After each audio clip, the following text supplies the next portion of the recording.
He behaved very badly, Bobby.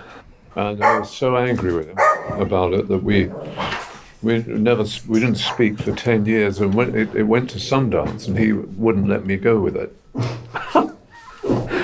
And I liked him. I mean, I thought he was all right. He's, a bit precious and all that.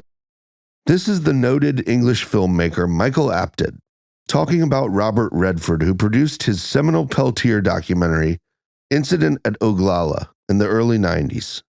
It was very disturbing because I was shocked, when he started trying to, he succeeded in, editing the film. Messing with your cut, right? Yeah. Why did he want it out? Just because he was afraid of the... Well, he didn't want to, obviously. I mean, he just didn't want to be in any trouble with the powers that be, which, if you're Robert Redford, sounds a bit weird, doesn't it? He is a power that be. It's bigger than them. But it was so disappointing because I was so thrilled to get that interview because they were very clear, these two guys. You could use this. I mean, I don't care. I don't want to abuse Redford because we sort of made it up, but it was really disappointing. He was never really in it. I think that he always thought he was guilty, that he didn't share our enthusiasm and think it was, set up.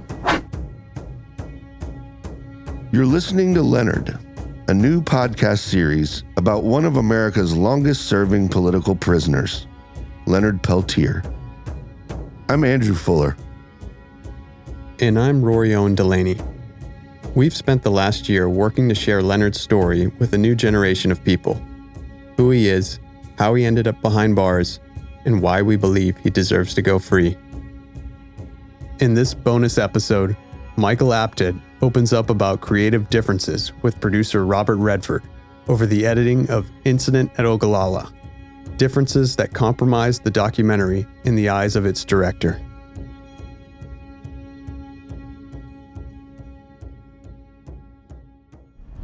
Well, we're off to see Michael Apted. Long time coming. This has been in the works for months. He was in England working on the new 7 Up. Whichever iteration he's on 63 and up or something crazy by now, I would guess. As luck would have it, Michael was in Los Angeles after finishing the London post-production on 63 Up, the final installment of his epic, award-winning television documentary series, Up. The first installment, 7 Up, came out in 1964. And we are on our way to his condo. Rory is behind the wheel. I'm riding shotgun. Has Leonard emailed anymore? I haven't checked my email since we last sent him that note. Because you don't get that through to your regular email. You have to actually go on the server. Yeah, you have to log on to this Core Links thing. But I'll check it. We'll check it today. Send him an update. I wonder when the last time you talked to Leonard and all that was. It must have been probably in the 90s, yeah. Right? Sounded like it had been a while. I meant to reread Leonard's letter, but I printed it out at least. It's funny, Apted, as I was reading his Wikipedia, and they were saying most of his feature films had female leads. And that was like... revolutionary. Yeah, oh, he's so ahead of his time. I mean, because now everything's female leads, and everybody wants the female leads. Coal Miner's Daughter, that was... Coal Miner's Daughter, Gorillas in the Mist, that was one of my favorite movies growing up. Dang it, I was going to rewatch that. That's just a great movie. And then he directed Jodie Foster again in Nell. James Bond, The World Is Not Enough, also ranks among Apted's 78 directing credits on IMDb. Michael also served as the president of the Directors Guild of America. So no pressure. All right, we are 10,000 feet from Sunset Boulevard. We're on the PCH. There's people surfing. And we're getting close here. 0.8 miles. Be one of these to Apted. Now where? 0.7 miles. Just winding up Sunset up this hill here. Wind up. Oh, shoot. Did we miss it? We're here. There should be a guard, they said. Doesn't seem correct. None of this looks Apted worthy. It should be right up here on the right. What the hell? I hate Waze. We have to switch to Googs. In 500 feet, make a U-turn. Oh, there's like no way to turn here either. This is the worst place to do a U-turn. Sunset Boulevard. On the side of a hill. There's gotta be one of these here. Oh, fuck you. Fuck you. That was like the most delayed horn of all time, by the way. We're off Sunset now, aren't This we? looks more likely. Must be this tall one. That's it. Yeah, that's gotta be it. That's it.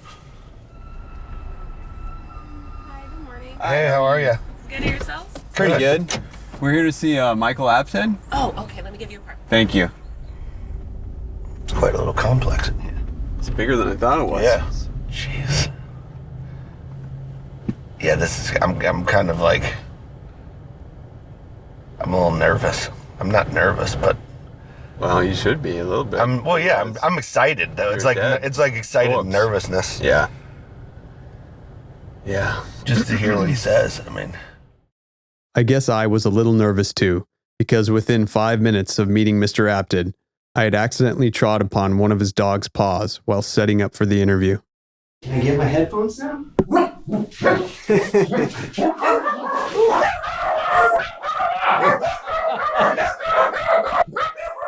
All right. Now, whose fault was that? Who started this? Rory. Rory can't be trusted. He's going to set him off. Hey! Yeah, it's okay. I'm sorry. We okay now? We He said a $50 note wouldn't be a bad idea. Yeah. Did you see him in prison? I've not seen it yet. Charlie, shut up. No, I'm not. If they start up again, I'll move them into the back room.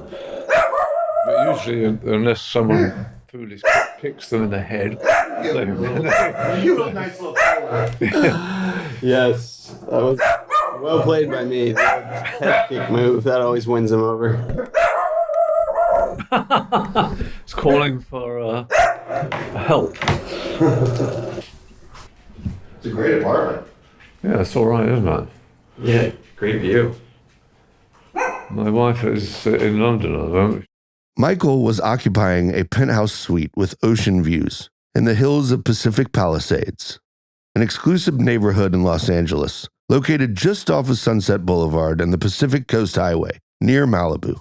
Spend most of your time in London? I came to America to do Coal Miner's Daughter, Right, sure. and that really got me going straight away. Yeah. And I stayed and did some American movies, but I brought the family, as then was, over here. Yeah.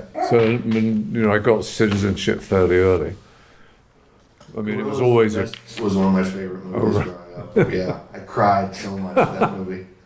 I didn't do anything mean. I didn't have them... Oh, it was just so devastating that, Yeah. what happened to her. Yeah. And I mean, the truth of the matter is, I think, is that they had to get rid of her. She was destroying the tree. Yeah. All they had was the gorillas. Gorillas in the Mist tells the true story of naturalist Diane Fossey and her work in Rwanda with mountain gorillas. The movie was nominated for 5 Academy Awards in 1988. She got balmier and balmier. Yeah. But what a life. I mean, she really did give her life to them. Yeah. Incredible. Yeah. How old is he now? He's going to be 75 in September. This interview was recorded in May 2019. Leonard is 76 years old now. And how's his health? It's not very good. He's got some spots on his lungs now, and then he's got some sort of blockage in one of his arteries, and they won't give him surgery until it reaches a certain threshold, essentially. So he's very worried about, having something go wrong, and there won't be enough time to get him to the hospital. He likes being alive. Yes. Yeah. God, when you think how long he's been in prison, it's unimaginable, isn't it? Yeah. That's what he Probably says. before you were born, isn't he? Yeah. Yeah, he was imprisoned in the 70s. I was born not until 1981. I was 8. Yeah. So That's Yeah. pretty sobering thought, isn't it? Right. that was sort of one of the reasons we got interested in the project, especially with Trump and the sort of the FBI shenanigans, and even Jared Kushner and Kardashian sort of getting involved with helping people get out of prison. Honestly, it seems like from talking to his lawyers, his most likely chance of getting out is from a presidential pardon from Donald Trump. Yeah. Frightening thought to people like us if he actually got him out, wouldn't it? Oh my God.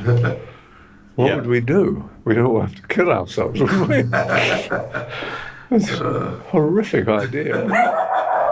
Oh, sorry, boys. We're being a bit hysterical here. Sorry. Yeah. I feel your pain. Yeah. What would be a brilliant thing for him to do, wouldn't it? I suppose 98% of his followers would think he'd gone balmy. But it would be a very skillful way to make us think twice, wouldn't it? Did you meet any of his lawyers? Leonard's lawyers? Yeah. We've spoken to a couple on the phone, but we haven't met any. No, I got quite close with one of them, which can't remember which one it was. He'll be in the book. Is it Bruce Ellison? Yes, Bruce, yeah. Yeah, he's still there. Speaking, yeah. When was I doing this? In did you say 81 or no? 92. 92, yeah. So he's probably changed out of all recognition. He's still got a ponytail. Has he? Yeah. Bless his heart. No, he was a good guy. I mean, he certainly didn't. He was not half-baked about it. I mean, he really got stuck into it. And, I suppose they did put themselves at some danger, too. Bruce Ellison was Leonard's attorney for decades and featured heavily both in Peter Matheson's book In the Spirit of Crazy Horse and Apted's documentary, Incident at Oglala. We'll hear from Bruce in season 2 of the podcast. Have you spent a lot of time down there? In Florida? No, I mean in where it all happened. I actually have not. We have not been yet, so I think that's probably a worthwhile trip to do. This was before we made our pilgrimage to South Dakota at the invitation of Edgar Bear Runner. To call it a worthwhile experience is an understatement. If we hadn't made the spur-of-the-moment trip in August 2019, this podcast would have been grounded until the pandemic lifts. Whatever the fuck that is. You went to the Pine Ridge reservation to shoot. Oh, yeah. Shot in all the places it happened. But we were still 15 years late. We were hardly on the site and all that kind of stuff. Sure. But, there were some nasty people, but, I mean, you did sort of know it. I mean, I don't say they're nasty people, period, but on this issue, people won't be moved about it. They either believe he's innocent and was set up, or they believe, he was a thug. But, they were very open about it. Because, I mean, the harassment had finished. I mean, the cops weren't. Dick Wilson was dead, right? Yeah. Which prison did you see him in? He's in Coleman Prison right now, which is outside Orlando. And I believe you were in Leavenworth, was that? Yes, Leavenworth, which is notorious. I mean, a lot of very bad people are there, aren't they?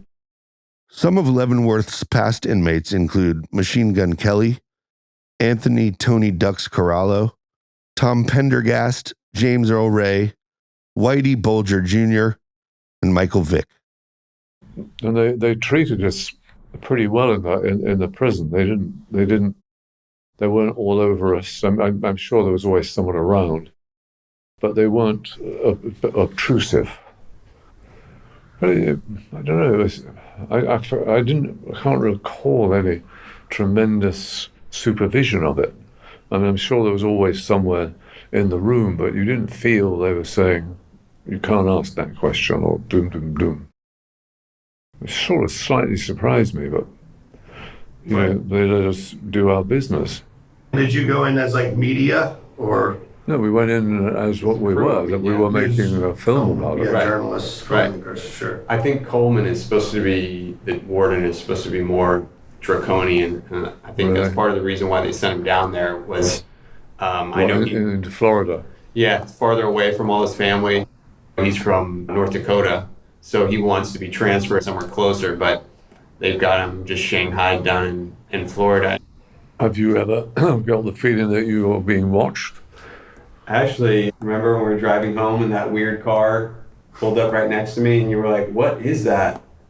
He doesn't remember, but I got paranoid that it was the FBI because we had just come from Kathy's on the 101 and this weird car pulls up next to me with a guy in it. I didn't look. You got a better look at them because I was driving.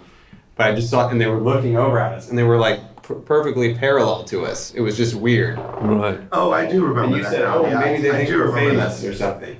Yeah. And I was like, Well, in LA, everybody thinks everybody's famous. Right. You know? I don't think we've been at it long enough to ruffle any feathers, and that was before Leonard had called you. But maybe. well, Kathy says they watch her. Do they? Kathy Peltier is one of Leonard's daughters. She lives in LA. She was the first person we interviewed for the podcast. She says that she sees, every now and then there'll be an unmarked car following her and her mom. So I wouldn't put it past, I wouldn't eliminate But it. these guys have anything else to do. Actually, I got a letter from him, which you should probably look at. Yeah, They sent it to him. Oh, They were the ones that forwarded it. oh. yeah, I have it right here. The other voice is Michael's assistant. And what I had right there was a printout of the email Leonard sent for Michael. Peter Coyote reads for Leonard once again. From Leonard Peltier, 89637-132, 5/5/2019, 9:09:56 p.m. Subject, R.E. Michael Apted. Message. Hey, hello Michael, it's been a while. Please accept my apologies for not keeping in touch. I feel like a heel now for not doing so and wish I could make it up somehow. I don't really know why I haven't. It wasn't anything personal, or I was ungrateful for your efforts to help me. Also for not keeping in touch with Robert. I always believed I would not be in here this long. I was so certain someone in the DOJ, judge, etc., would correct what they did, and I could then go to you and tell you my appreciation in person. What a fool I was for even hoping for this, let alone thinking and praying for this to happen. But here I am with not a minute that goes by, and I'm still dreaming and hoping. But now it's just so I can go home to die. At least to say goodbye to my family and peoples. Michael studied Leonard's email with consternation. So he could write this to me and they wouldn't, change it or anything like that? I don't think so. They're not supposed to. Well, they're not. Yeah, he said that if you give him your address and your phone number, he can add you, and he could call you or he could email through this core link system. Sure. But I know he How was did he excited to hear that we were coming to talk to you. Good, yeah. He did randomly call last Sunday, not this previous Sunday, because I'd sent them my information. And so then, of course, I'm getting ready to go to my father-in-law's 70th birthday party, and the phone's ringing. Of course, it was Leonard. So I did get to talk to him for about 15 minutes. And then, Oh, good. How did he sound?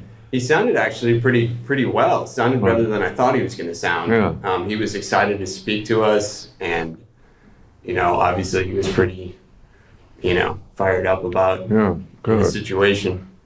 There's still that feeling of desperation, I think, Yeah. obviously. Well, it's in here too, isn't it?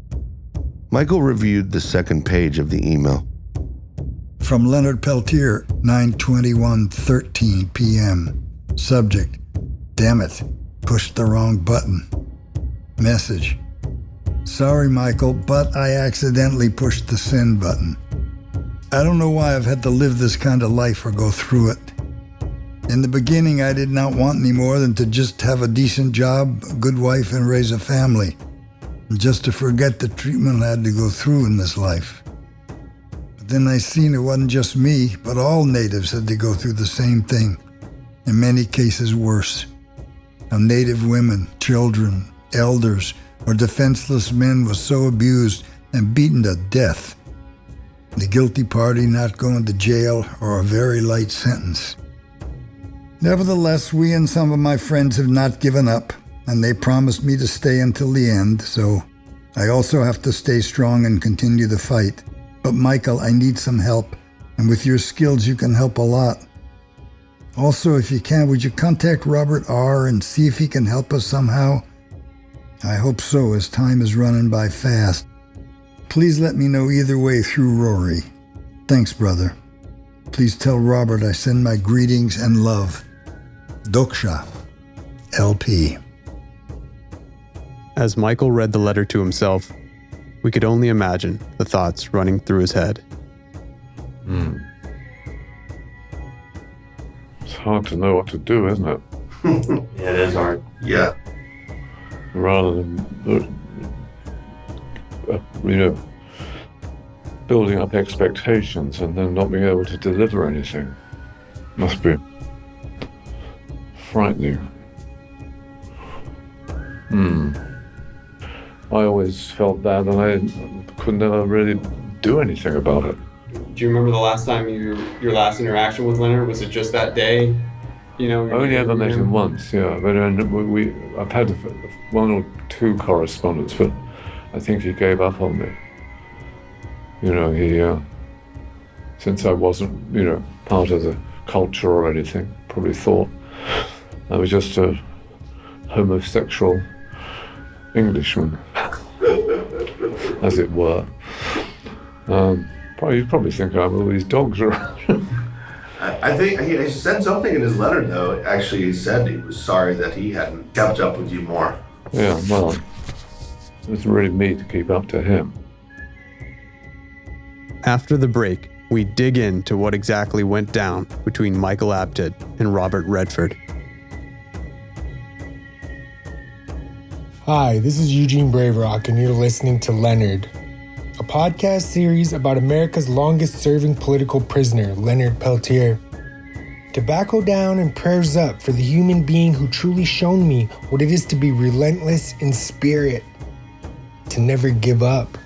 Power and prayers to the man paying the price of the crime of being indigenous in the 20th and 21st century. People, lend your voices. Let's be heard. End the injustice. Free Leonard.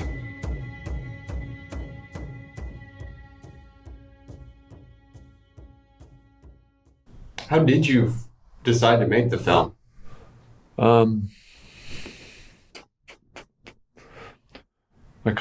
I get confused. I don't know which came first, Thunderheart or that.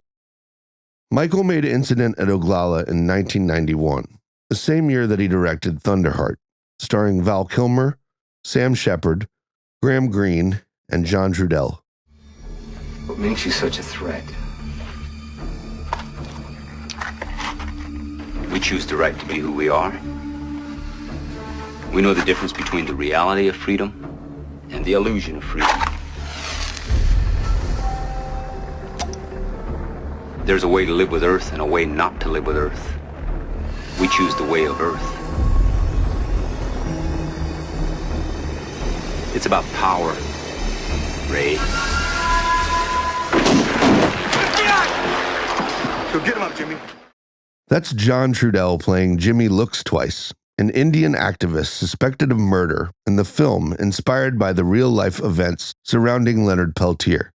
In the scene, Jimmy is talking to the character of Ray Lavoie, played by actor Val Kilmer, an FBI agent with Sioux heritage investigating the homicide of Leo Fastelk, a tribal council member of the fictitious Bear Creek Reservation.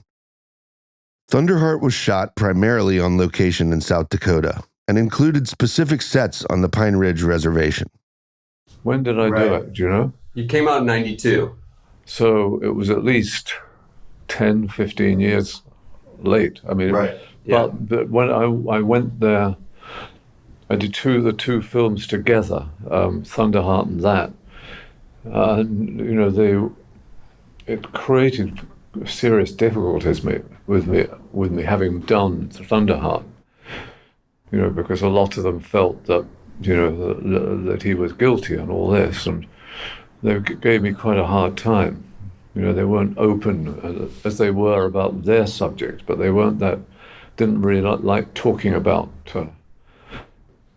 Leonard, which was a pity because I think they could have told me more, but they sort of didn't trust me because I was going from side to side, I suppose.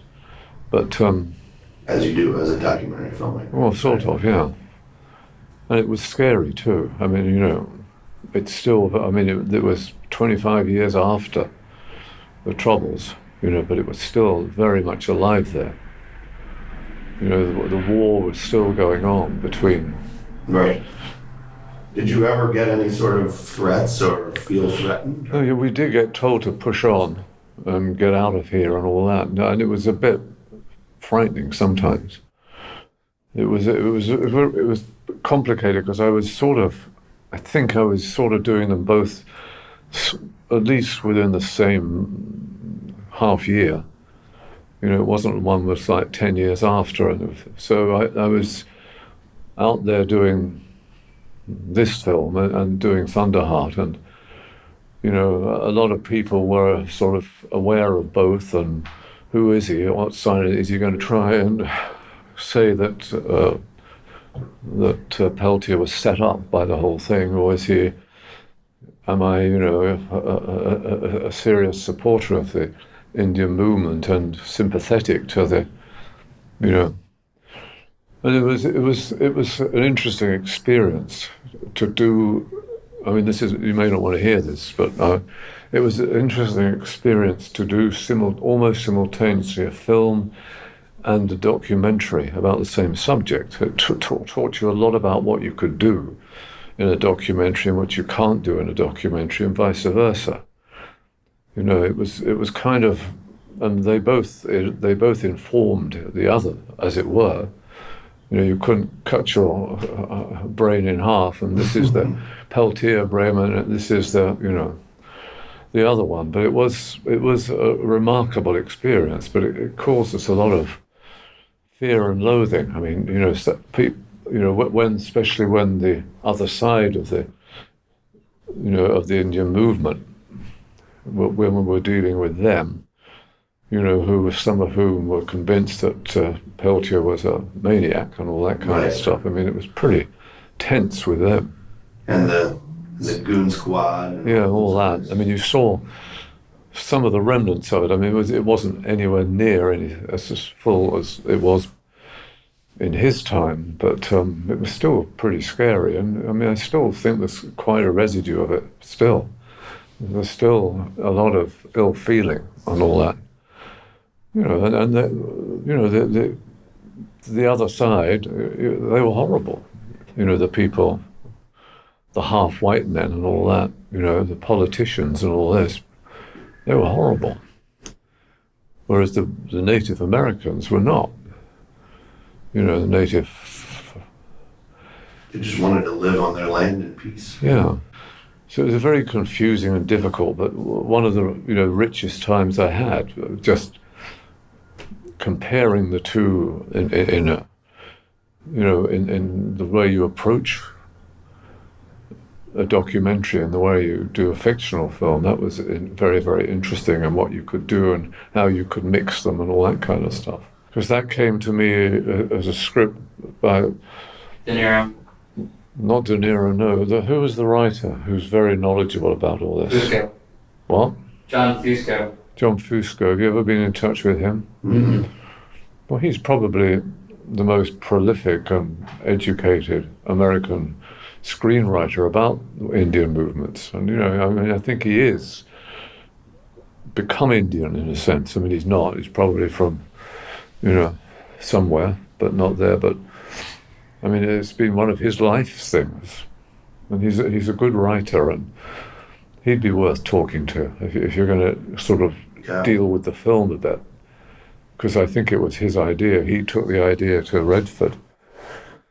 You know, 'cause Redford... So Redford was involved with both the scripted and incidental? No, he wasn't. He wasn't interested in the scripted one. Just the documentary. Just in the documentary.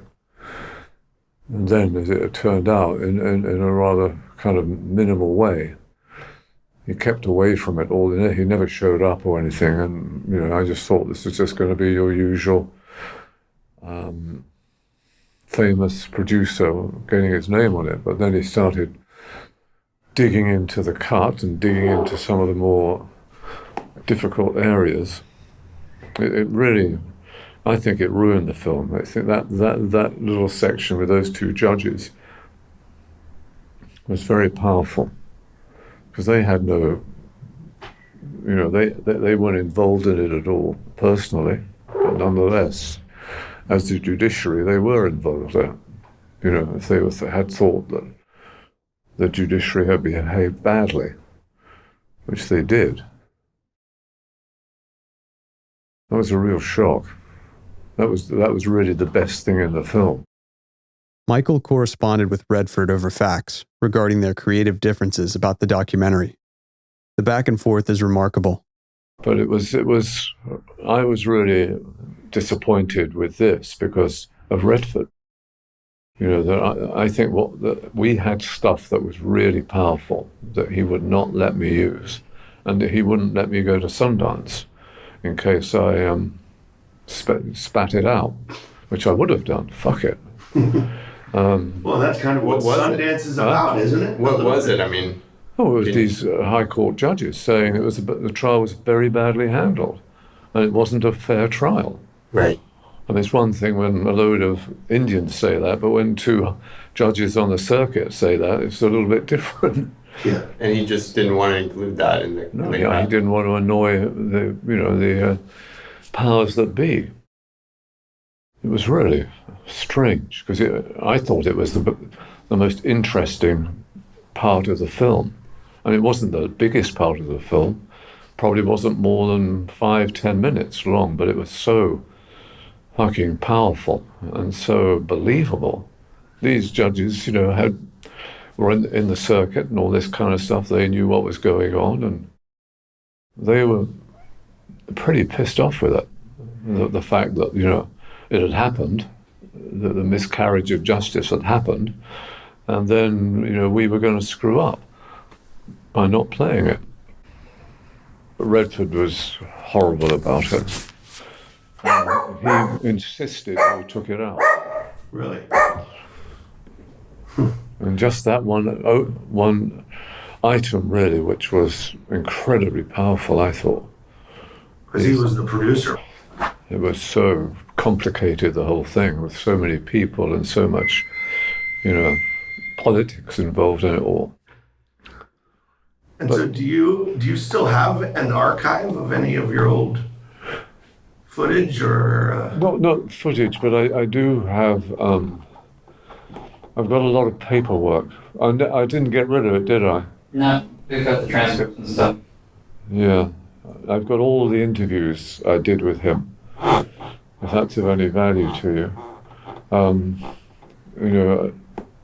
because I did keep a lot of stuff, a lot of kind of not to you, but to most people, tedious stuff, but. No, I mean, we're documentary filmmakers. Yeah, no, I know. Because we have got so much stuff over the 20, 30 years, 40 years I've been here. But I could certainly dig that out. There's quite a lot of it. It is the interviews I did with him. Because he was pretty open. The upper one. I'll go and get it out for you.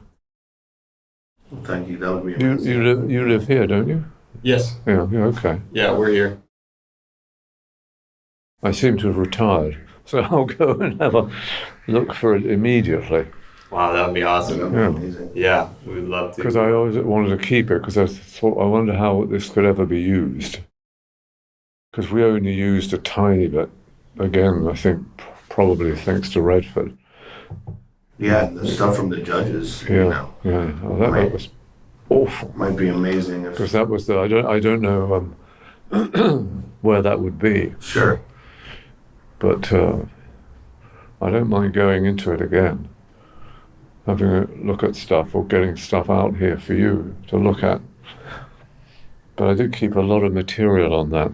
I mean, they were very good to me, the Indian movement. They all showed up in the film. I mean, if Nixon had been the president, they would have probably been arrested for passing around all these lies and whatever against the government.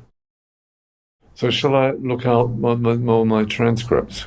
Yeah, that would be huge. amazing, That'd be great. Because I see them up there in the thing. I think, what could I ever do with it? Because I'm never going to write a book about it. You know, I didn't know enough. There's 15 years behind it all.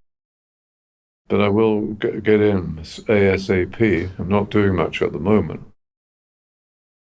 And you can take it off and have a look at it. That would be great, yeah. You can, copy as any of it you like. There's a lot of it. Shit. Anyway, we'll dig it out. Cool. Yeah, that would be great. Over the next couple of days, and you can take it off and have a look at it. I mean, you can print any of it. You can, it's our property. It's the film company's property. Right, sure, great. Mr. Redford's property, so he can go himself. Strange man. A couple days later, true to his word, Michael invited us over to collect the files. He met me in the lobby of his building. Where is your vehicle? Just right up there, top of those yellow steps. Should I bring it down here, or? Well, I'll drive up there. Michael drove me up a little hill to my car in visitor parking. Well, thanks for digging this out. No, not at all. It's nice to know that it's, well, especially as he's alive. And which is your vehicle? This white Prius, right here on the left. Here? Yes, that one. Okay. So there we go. Right. So we're going to park. Where do you want to put it? Yeah. Perfect. Michael lugged a heavy-duty storage supply box from his trunk to mine. There's a ton of Peltier stuff. Yeah. Anyway, it's all marked up. I'll tell you inside what it is. That's all of it, right? Yeah, that's all the Peltier stuff. I think it's all clear. I mean, Yeah, I'm sure we'll figure it out, and if we don't, we can right. get some advice from you guys. All right, well, let's keep in touch. Yeah, absolutely, Michael. Have a good day. I will. Appreciate this.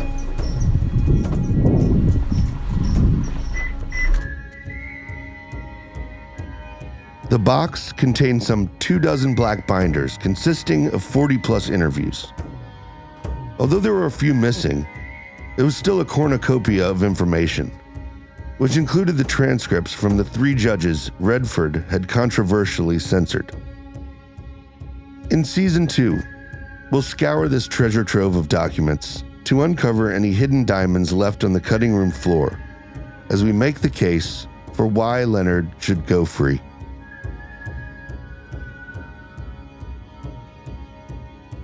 This episode is dedicated to the memory of Leola Bear Runner, who passed away from COVID-19.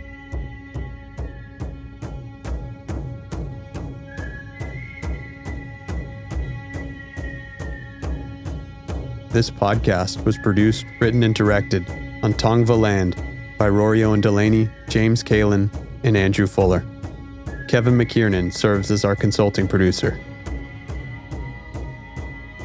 Thanks to Bobby Halverson for the original music we're using throughout this series.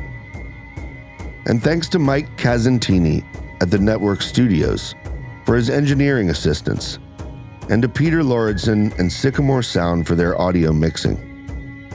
Thanks to Paulette Doté for her tireless work leading the International Leonard Peltier Defense Committee. Thanks to Peter Coyote for giving Leonard a voice when we only had his words on paper. Thanks to Michael Apted for documenting Leonard's story and sharing his research. And thanks, most of all, to Leonard Peltier.